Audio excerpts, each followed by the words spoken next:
যেহেতু এই মাদ্রাসাকে পর্যায়ক্রমে বিশ্ববিদ্যালয়ে রূপান্তর করা হবে, তাই এই মাদ্রাসার নামের সাথে জামিয়া শব্দ যুক্ত করা হলো।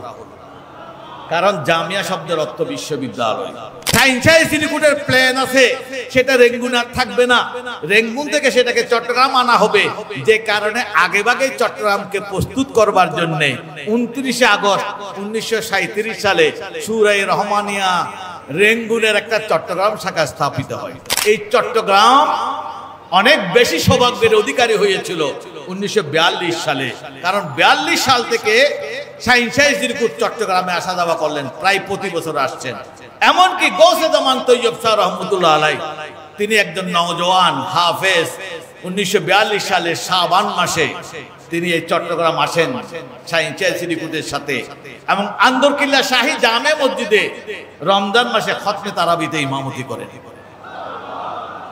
আঞ্জুমান প্রতিষ্ঠিত হয়েছে সূরা-ই রহমানিয়া দিয়া, আর পরিপূর্ণতা লাভ করেছে রহমানিয়ার সাথে আহমদিয়া যুক্ত হবার পর। সুতরাং সেই রহমানিয়া থেকে শুরু করতে হয়, যে কারণেই আজকে 100 বছর পূর্তি করতে যাচ্ছি। সূরা-ই রহমানিয়ার একটা প্রথম রিপোর্ট 1925 সালের ডিসেম্বর মাস পর্যন্ত আমার ফেসবুকে আজকে সেই পোস্ট আমি দিয়েছি, পৃষ্ঠা। অনেকে বলবেন এখানে কোনো গোজামিল আছে কিনা, গোজামিল না, একদম বরাবর তারিখ সবগুলো। সেই দিন সূরা-ই রহমানিয়া 1 বছরের মধ্যে সংখ্যা ছিল, সদস্য সংখ্যা 115 জন। 1 বছরের বার্ষিক রিপোর্টের ইনকাম দেখা যায় 900 কত টাকা। যখন রহমানিয়া মাদ্রাসার সুপারকে 10 টাকা করে মাসিক হাদিয়া দেয়া হয়, সেই যুগ থেকে আমরা এখন এই যুগে এসেছি যখন আঞ্জুমানের আওতায় শত শত মাদ্রাসা পরিচালিত হয়। দাদা হুজুর কেবলা সাইন্সাই সিরিকুট ইঞ্জিনিয়ার আব্দুল খালেক সাহেব যখন 4 কেতলি নিয়ে চা দিচ্ছিলেন কোহিনূর ইলেকট্রিক প্রেসে, তখন হেসে হেসে ওনার দিকে চেয়ে চেয়ে বললেন, ইঞ্জিনিয়ার সাহেব চায় কা কেতলি বড় করো। সাইন্সাই সিরিকুট ইঙ্গিত দিয়েছেন এই কেতলি দিয়ে কাজ হবে না, আমাদের সিলসিলা দিনের পর দিন জ্যামিতিক হারে বাড়বে, বাড়তেই থাকবে, বাড়তেই থাকবে। এই কারণে গৌসে জামান তৈয়ব সাহেব বলেছিলেন, हमारा सिलसिला आलमगीर है, ये आलमगीर सिलसिला के लिए एक आलमगीर खानका बनाना चाहिए। আমাদের অনেকে প্রশ্ন করে আলমগীরটা কে, আলমগীর নামে আসলে কেউ নাই, না আমাদের সিলসিলা আছে না অন্য কোথাও। যাকে বাদশাহ আলমগীর বলা হয় তার নামও আলমগীর না, তিনি আওরঙ্গজেব। আলমগীর তার উপাধি বিশ্ববিজয়ী। সিলসিলা আলিয়া কাদেরিয়া একদিন বিশ্ব বিজয় করবে, সেই বিশ্ব বিজয়ের প্রস্তুতি হিসেবে এমন একটা খানকা শরীফ বানানো প্রয়োজন। হুজুর কেবলা সেই কথাকে ইঙ্গিত করে বলেছেন, এক আলমগীর খানকা বানানা চাহিয়ে। তর্জমান আমার প্রবন্ধে আমি এই কথাটা পরিষ্কার করেছি, আলমগীর নামে আমাদের সিলসিলার কেউ নেই। আলমগীর বোঝানো হয়েছে একটা বিশেষণ দিয়ে, যে আমাদের সিলসিলা যেমন বড় হতে থাকবে, আমাদের সিলসিলার প্রয়োজনে তত বড় খানকা শরীফ বানাতে হবে। তো যা হোক, এই সিলসিলা 100 বছর আগে দেখা হয়েছে, কত বড় হবে আজকে আমি শ্রদ্ধার সাথে স্মরণ করি। 5 জনের নাম আসছে সেই 25 সালের রিপোর্টে। প্রেসিডেন্ট হিসেবে ছিলেন সাইন্সাই সিরিকুট সৈয়দ আহমদ শাহ সিরিকুটি, যিনি এই সবগুলোর প্রাণ পুরুষ। প্রতিদিন সাবেক শাহ হুজুরের বক্তব্যে যার কথা আমাদেরকে স্মরণ করিয়ে দিচ্ছেন। মুন্সি আব্দুল হাকিম, জনাব এম হক, ওনাদের নাম পাচ্ছি, এই 2 জনকে এখন চিনতে পাচ্ছি না, তার মানে কালের গর্ভে তারা হারিয়ে গেছেন, অনেকটা উদ্ধার করতে হবে। তবে গৌরবের কথা, আমাদের রাউজানের 2 জনের নাম পাওয়া যায়। তাদের একজন ক্যাশিয়ার হিসেবে ছিলেন সুফি আব্দুল গফুর, গোষ্ঠী নিবাসী। আর অডিটর হিসেবে প্রথম যাকে রাখা হয়েছে যিনি রাউজান ডাবুয়ার মাস্টার আব্দুল জলিল সাহেব। হ্যাঁ, এখানে আরেকজনের নাম হয়তো এখানে আমি পাই নাই। আমরা জানি রেঙ্গুন থেকে সাইন্সকে চট্টগ্রাম এনে যার মেহমানদারিতে রাখা হয়েছিল চট্টগ্রাম সংবাদপত্র শিল্পের পথিকৃৎ ইঞ্জিনিয়ার আব্দুল খালেক সাহেব, যারা দুইজন ইঞ্জিনিয়ার আব্দুল খালেক মাস্টার আব্দুল জলিল, মেহরবানি করে আপনারা ওনাদের মাজার চিনে নেওয়া দরকার। হয়তো আমি জিজ্ঞেস করলে এখানে অনেকেই বলতে পারবেন না। এই জামিয়া মসজিদের যে কবরস্থান একদম এই পাশে দুইটা কবর পাশাপাশি দেখবেন, দুইজনে একই বছরে ইন্তেকাল করেছেন। দুইজনে 1920 সালের গ্রাজুয়েট।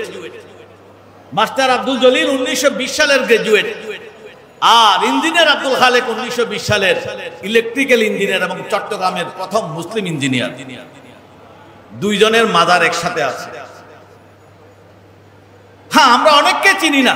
মাস্টার আব্দুল জলিলের চর্চা তেমন নাই। আরো অনেক আছেন যাদেরকে হয়তো আমরা ভুলে গেছি, যাদের অবদানে আজকের এই আঞ্জুমান আমাদেরকে তাদেরকে উদ্ধার করে আনতে হবে কালের গর্বে হারিয়ে যাওয়া ইতিহাস থেকে।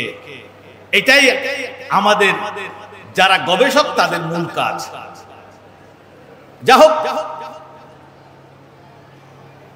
1920 সালে শাহিনশাহী শ্রীকোট তার পীর খাজা চৌরবির নির্দেশে দ্বিতীয়বারের মতো হিজরত করে নিজের দেশ ছেড়ে রেঙ্গুন গিয়েছিলেন। এর আগে তিনি 1901-2 সালের দিকে বা আরো আগে আফ্রিকায় গিয়েছিলেন, দক্ষিণ আফ্রিকায়, যেখানে তিনি ইসলাম প্রচার করে সফল হয়েছেন, মসজিদ বানিয়েছেন। সেই মসজিদ লালন পালন করবার জন্য নিজের ভাইকে সেখানে রেখে আসছেন, যার বংশধররা দক্ষিণ আফ্রিকার কেপটাউনে সেই মসজিদ লালন পালন করেছে। 1924 সালে খাজা চৌরবি ইন্তেকাল করেন জুলাই মাসের 4 তারিখ। তার আগেই নিজের প্রধান খলিফা মনোনীত করেন শাহিনশাহী শ্রীকোট সৈয়দ আহমদ শাহ শ্রীকুটি রহমতুল্লাহ আলাইহি। এবং তার ইন্তেকালের আগে শাহিনশাহী শ্রীকুট বুঝতে পেরেছিলেন গৌসে দৌরা খাজা চৌরবি দুনিয়াতে আর থাকবেন না। তাই তিনি নিজের পীর সাহেবের সাথে দেখা করতে চেয়েছিলেন। খাজা চৌরবি বললেন, না, আমার সাথে দেখা করার দরকার নাই, তোমাকে দায়িত্ব দিয়েছি, তুমি সেই দায়িত্ব পালন করো। শ্রীকুটি রহমতুল্লাহ আলাইহি বুঝতে পেরেছিলেন তার পীর তাকে কাছে রাখতে চান না। এই জন্য তিনি আফসোস করে লিখেছিলেন, যদি ইঞ্জিন থেকে ডাব্বা আলাদা হয়ে যায়, ডাব্বা মানে আমাদের এখান দিয়ে রেলগাড়ি যায়, বগি, এই বগি চলে ইঞ্জিন দিয়ে। শাহিনশাহী শ্রীকুট বললেন, अगर ये बोगी डब्बा इंजन से अलग हो जाए तो बोगी का हालत कैसा होगा। খাজা চৌরবি উত্তর দিয়েছিলেন শুধু একটা কসিদা দিয়ে। আমির খসরু রহমতুল্লাহ আলাইহি সেই কসিদা ছিল, মন তু সুদম তু মন সুদি, মন তন সুদম তু যা সুদি, তা কস নগুয়েত বাদাদি, মন দি গরম তু দি গরি। তুমি আমি, আমি তুমি। এখন থেকে যেন এই কথা বলা না হয় তুমি আলাদা আমি আলাদা। তারপরও জান নাই, বারবার বলেছেন আমার হুজুরের দায়িত্ব পালন আমার কাছে বড়। শেষ পর্যন্ত দেখা যায় দীর্ঘ 16 বছর পর শাহিনশাহী শ্রীকোট রেঙ্গুন থেকে প্রথমবারের মতো, এটা মসুদ আহমদের রিপোর্ট, হুজুর স্বদেশ প্রত্যাবর্তন করেন। এবং এই বছরেই যাওয়ার পথে আমাদের সৌভাগ্য নসিব হয় আমাদের ইঞ্জিনিয়ার সাহেবদের দাওয়াতে সুফি আব্দুল গফুর সাহেবদের দাওয়াতে, মাস্টার জলিল সাহেবদের দাওয়াতে শাহিন শাহী শ্রীকুট যাওয়া আসার পথে 1935 সাল থেকে চট্টগ্রামে আসা যাওয়া শুরু করেন। এটা পার্মানেন্ট ছিল না, রেঙ্গুন শ্রীকুট যাওয়ার পথে 35, 36, 37 এইভাবে যাওয়া আসা করার সময় 1937 সালের 29শে আগস্ট ওই আঞ্জুমান যেটা রেঙ্গুনে প্রতিষ্ঠা করা হয় 1925 সালে, শাহিন শাহী শ্রীকুটের প্ল্যান আছে সেটা রেঙ্গুন আর থাকবে না, রেঙ্গুন থেকে সেটাকে চট্টগ্রাম আনা হবে। যে কারণে আগেভাগে চট্টগ্রামকে প্রস্তুত করবার জন্য 29শে আগস্ট 1937 সালে সূরা রহমানিয়া রেঙ্গুনের একটা চট্টগ্রাম শাখা স্থাপিত হয়। এরপরেই দেখা যায় শাহিন শাহী শ্রীকুট সবাইকে বললেন, গাট্টি গুট্টি বাঁধো, যার যার বাড়িতে চলে যাও, ব্যবসা বাণিজ্য গুছিয়ে নাও, যার যার বাড়িতে চলে যাও। কেউ দেরি করছে, তাদেরকে বারবার বলছে তাড়াতাড়ি করো, জানমালের হেফাজত করো। হুজুর কি হবে, কি হয়েছে? রেঙ্গুনে বোমা পড়বে। আল্লাহর ওলিরা সেই খবর রাখেন। আর এর প্রমাণ রেঙ্গুনে পাওয়া গেছে। হাফেজ দাউদ বাগিয়ার পরিবার ইসমাইল বাগিয়া সাহেব আমাকে বলেছেন, আমি ওনাকে জিজ্ঞেস করেছিলাম, আমাদের চট্টগ্রামে একটা কথা প্রচলিত আছে, শাহিন শাহী শ্রীকুট ভবিষ্যৎবাণী করেছিলেন রেঙ্গুনে বোমা পড়বে, আর সবাই গাট্টি গুট্টি বেঁধে চলে গেছে, যে কারণে আমার পীর ভাইদের কোনো ক্ষতি হয় নাই। যারা যায় নাই তারা তো আমাদের কেউ না, তারা কিন্তু সবাই ক্ষতিগ্রস্ত হয়েছে, অধিকাংশের জান গেছে, মাল গেছে। তখন ইসমাইল বাগিয়া আমাকে জানালেন, এই কথার সাক্ষী আমি নিজে। 8ই ডিসেম্বর 1941 আমাদের পরিবার রেঙ্গুন থেকে সুরাট চলে যায়। তখন ওনার বয়স 9 বছর। তিনি বলেন, আমি আমার বাবা হাফেজ দাউদজিকে জিজ্ঞেস করলাম, বাবা কি হয়েছে, কেন আমরা হঠাৎ করে সবকিছু গুছিয়ে আমরা চলে যাচ্ছি? তখন আমার বাবা উত্তর দিয়েছেন, আমার পীর সাহেব কেবলা বলেছেন এখানে বোমা পড়বে। তিনি আমাকে সাক্ষী দিচ্ছেন, আমরা চলে গেছি 8ই ডিসেম্বর, আর রেঙ্গুনে বোমা পড়েছে 23শে ডিসেম্বর 1941। সেই বোমাই রেঙ্গুনের চিরতরে পতন হয়ে যায়। শাহিন শাহী শ্রীকুট আর এরপরে রেঙ্গুন যান নাই। 1942 সাল থেকেই আলহামদুলিল্লাহ আমরা সমৃদ্ধ হলাম। এই চট্টগ্রাম অনেক বেশি সৌভাগ্যের অধিকারী হয়েছিল 1942 সালে, কারণ 42 সাল থেকে শাহিন শাহী শ্রীকুট চট্টগ্রামে আসা যাওয়া করলেন, প্রায় প্রতি বছর আসছেন। এমনকি গৌসে জামান তৈয়ব শাহ রহমতুল্লাহ আলাইহি তিনি একজন নওজোয়ান হাফেজ, 1942 সালের শাবান মাসে তিনি এই চট্টগ্রাম আসেন শাহিন শাহী শ্রীকুটের সাথে, এবং আন্দরকিল্লা শাহী জামে মসজিদে রমজান মাসে খতমে তারাবিতে ইমামতি করেন। 1942 সালের পরে যে এখানে সূরা রহমানিয়ার অনেক কর্মকাণ্ড হয়েছে, সেগুলো তর্জমানে আমি দিন তারিখ সহ দিয়েছি। 1946 সালের সাজারা শরীফের কাগজপত্র পাওয়া যাচ্ছে, সাজারা শরীফ ছাপানো হয়েছে, তার ছবি আছে, এবং এরপরে একটার পর একটা ঘটনায় আমরা শেষ পর্যন্ত জামিয়া পেয়েছি। আমরা জানি সেই 50-51 সালের দিকে বা 49 সালের ডিসেম্বরে শাহিন শাহী শ্রীকুট গিয়েছিলেন বাঁশখালী, নিয়ে যান। সেখানে 2 জন ব্যক্তির নাম পাওয়া যায়। একজন বজলুর রহমান চৌধুরী, যিনি ইঞ্জিনিয়ার আব্দুল খালিক সাহেবের বিয়াই, আরেকজন মাওলানা ফয়েজ আহমদ। মাওলানা ফয়েজ আহমদ সাহেবের বাড়িতে শাহিন শাহী শ্রীকুট রাত্রি যাপন করেন, খাওয়া দাওয়া করেন। এটা ছিল পুইসুরি। আর ইঞ্জিনিয়ার সাহেবের বিয়াই বজলুর রহমান চৌধুরী, ওনার একটা জমিদারি এলাকা ছিল, সেটা ছিল শেখেরকিল বাজারের, শেখেরকিলে সরকারহাট বাজার এলাকায়। সেখানে মাহফিল হয়েছিল। যেই মাহফিলে দরুদ শরীফ পড়ার আহ্বান জানানোর পর স্থানীয়রা দরুদ শরীফ পড়ে নাই, টিটকারি মেরেছে, যার কারণে শাহিন শাহী শ্রীকুট বরদাস্ত করতে পারেন নাই, নাওয়া খাওয়া ছেড়ে দিয়েছিলেন। তার সামনে গিয়ে কে কথা বলবার সাহস করে নাই। দীর্ঘদিন তাকে এমন একভাবে দেখা গেছে সবসময় তার মধ্যে জজবার হালত থাকতো।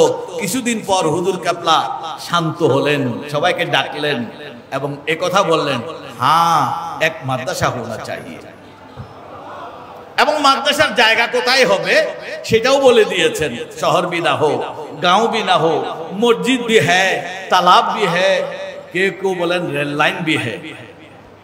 তো মসজিদ আছে, পুকুর আছে, রেল লাইন আছে, এরকম জায়গার তো অভাব ছিল না। এই জন্য হুজুর কেবলাকে চট্টগ্রাম সহ কুমিল্লা পর্যন্ত বিভিন্ন জায়গা পরিদর্শন করানো হয়, কিন্তু বারবার দেখে মাত্র হুজুর কেবলা নাকচ করে দিচ্ছেন। যেন হুজুর কেবলার কাছে একটা অদৃশ্য মানচিত্র ছিল, যেটা আর কেউ দেখে নাই। সেটা যিনি দিয়েছেন হুজুর কেবলাকে, তিনি দিয়েছেন আর হুজুর কেবলা দেখেছেন। আল্লাহু আকবার।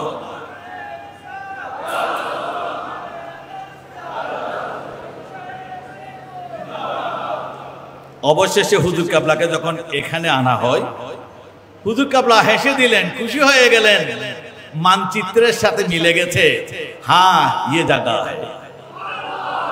আজকে আমরা সেখানে প্রতিনিয়ত মিলিত হচ্ছি আলহামদুলিল্লাহ।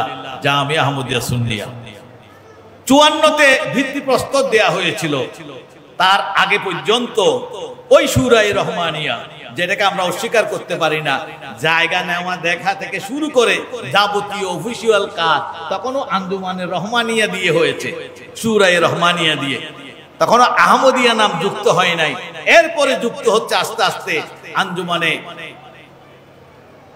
রহমানিয়ার সাথে আহমদিয়া যুক্ত হচ্ছে, এবং 56তে এসে দুইটা আঞ্জুমানকে এক করা হয়েছে। এই জামিয়ার নাম দেয়া হয়েছে 17 ফেব্রুয়ারি 1954 সালে। তখন মাদ্রাসার নাম দেয়া হয়েছিল মাদ্রাসায়ে আহমদিয়া সুন্নিয়া, তখনও জামিয়া শব্দ যুক্ত হয় নাই। আর 17 ফেব্রুয়ারি মাদ্রাসার নাম দেওয়ার আগে আঞ্জুমান হয়েছে 22 জানুয়ারি। ওই আঞ্জুমানের নাম দেয়া হয়েছিল আঞ্জুমানে আহমদিয়া সুন্নিয়া। 56 সালের 18 মার্চ গিয়ে দুইটা আঞ্জুমানকে একত্রিত করা হয়, কারণ উদ্দেশ্য এক, মানুষও এক। সুতরাং দুইটা আঞ্জুমান না, একটা আঞ্জুমান। ওই আগের রহমানিয়ার সাথে পরবর্তী আহমদিয়া যুক্ত হয়ে আঞ্জুমানে রহমানিয়া আহমদিয়া নতুন ভাবে 1956 সালে যাত্রা শুরু করে, এবং 56 ইংরেজিতে এখানে ক্লাস শুরু হয়। উদ্বোধন করেছিলেন তৎকালীন শিক্ষামন্ত্রী। জামিয়া শুরুতেই বড় লোকের মতো যাত্রা করেছে। বাংলাদেশের মাদ্রাসাগুলোর ইতিহাস দেখেন, হয়তো কুড়ে ঘর দিয়ে আরম্ভ হয়েছে, টিনের ঘর দিয়ে আরম্ভ হয়েছে, পাক্কা দোতলা বিল্ডিং দিয়ে মাদ্রাসা হয়েছে, এমন মাদ্রাসা দেখাতে পারবেন না। কিন্তু জামিয়া শুরুতেই দোতলা বিল্ডিং। শুধু তাই না, এর উদ্বোধন হয়েছে তৎকালীন পূর্ব পাকিস্তানের শিক্ষামন্ত্রীকে দিয়ে, এবং হুজুর কেবলার সভাপতিত্বে, অর্থাৎ শাহিনশাহী শ্রীকুট দাদা হুজুর কেবলার সভাপতিত্বে একটা মিটিং এ প্রস্তাব করা হলো পর্যায়ক্রমে। কারণ কি হবে না হবে বাকিরা জানুক না জানুক, শাহিনশাহী শ্রীকুট জানে। এই 56 ইংরেজিতে শাহিনশাহী শ্রীকুট প্রস্তাব করলেন, যেহেতু এই মাদ্রাসাকে পর্যায়ক্রমে বিশ্ববিদ্যালয়ে রূপান্তর করা হবে, তাই এই মাদ্রাসার নামের সাথে জামিয়া শব্দ যুক্ত করা হলো। কারণ জামিয়া শব্দের অর্থ বিশ্ববিদ্যালয়, এবং এই নামটি আজকে, জামিয়া নামটি আজকে প্রসিদ্ধ হয়ে গেছে। যখন মাদ্রাসার ক্লাস শুরু হয়ে যায়, তখন যে সমস্ত ভাইদের অনুদানে এই মাদ্রাসা হয়েছে, তাদের মধ্যে নতুন পেরেশানি যুক্ত হলো। সেটা হলো মাদ্রাসা তো বিল্ডিং হয়ে গেছে, আবেগ দিয়ে অনেক কিছু হয়ে গেছে, অনেকে অনেক টাকা অনুদান দিয়েছেন, কিন্তু প্রতিদিন যে খোরাকি, এটা কোত্থেকে আসবে? এই খবর শাহিনশাহী শ্রীকুট পেয়ে গেছেন। কেউ শাহিনশাহী শ্রীকুটকে বলেন নাই, শাহিনশাহী শ্রীকুট নিজে নিজে এসে হাজির হয়ে যেখানে ডাইনিং স্পেস আছে ঠিক ওই এলাকাতে আসলেন এবং বললেন এই মাদ্রাসা কেমনে চলবে।